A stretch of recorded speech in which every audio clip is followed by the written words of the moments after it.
I just started my first saltwater reef tank. I love saltwater critters, but it always seems so complicated and hard to take care of. So I decided to see if that was really the case. Over the past year, I built a 5-gallon reef tank to test that out. I had many successes and many of the failures were not what I was expecting. The first thing I did, set up the tank and add salt water. This little tool tells me how much salt's in the water. Next, I added the filter, heater, and light and added the fish. I'm doing something called a drip acclimation to get the fish used to the saltiness in the fish tank. But wait, some of you guys might be familiar with something called cycling. In basic terms, when you add food to a tank, the fish eats it. After it goes through the fish, it becomes poop. Now, if too much poop is in the water, it becomes toxic for the fish. To get rid of all this poop, you need bacteria to eat it and turn it into something less harmful. But I don't have enough bacteria in my tank yet, so I did quite a few water changes, waiting for the bacteria to slowly appear, until I found out about this stuff. This is a concentrated bacteria solution that's meant to instantly cycle a tank. After this, my fish looked very happy and healthy. He lived on his own for quite a few months.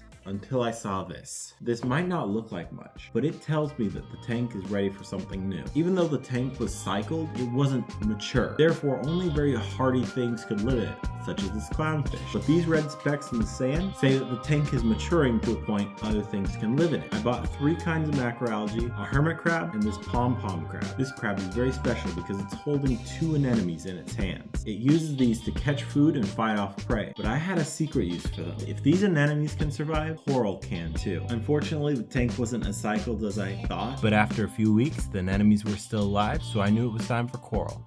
Corals are why so many people are intimidated by saltwater. They add a lot of extra complexity. Not only does coral need pristine water quality, it also needs special light. I bought 2 corals, pulsing xania and green star polyp. After adding these, I took the chance to redecorate. The corals started bleaching because of having too much light, and a ton of algae started growing. Once the coral recovered a bit, I moved the corals further away from the light. And for a long time, everything was going great. The coral was thriving, the fish was happy, the crabs were all fine. I was pretty pleased with my reef, but then disaster struck.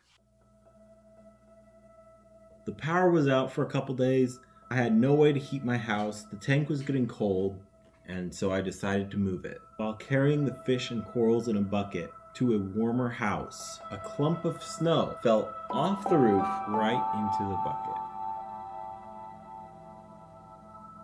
I was sure that was the end. But in a testament to the fish's strength, beyond all odds, he slowly started to recover. Once the power came off, the pulsing xania came back too.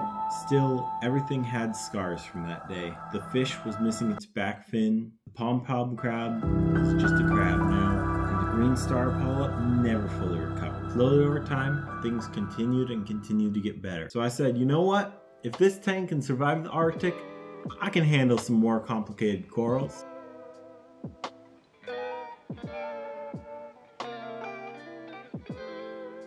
But I quickly found out that there was a problem. My tap water had a very high level of calcium in it, and more advanced corals really care about the types of things you put in the water, so they immediately started to shrink back. Then I switched to what pro reefers use, an RODI filter. The corals popped right back. But now that we're diving into more complicated things, I want to go back to our question, is reef keeping hard? And I find the answer really depends on what you keep. From an outsider, saltwater seemed complicated because I kept seeing those fancy tanks. But in reality, it's more of a ladder. If you want a couple fish, you just have to measure how much salt's in the water. If you want some easy coral, you have to add a light. And as you go further and further up, you get to all these fancy upgrades and equipment that help you keep perfect water quality for SPS corals. So do I recommend getting into saltwater? Yes, it was a very rewarding and exciting journey. One thing I would recommend though, I would get a bigger tank just so that I could put more things. This little 5-gallon was too small for this clownfish I had. And I constantly wanted to add more and more to the tank, but there just wasn't any room for it. So now I'm upgrading to a 75-gallon. I will also be working on a budget beginner-friendly reef for under $100. So if you'd like to see those videos,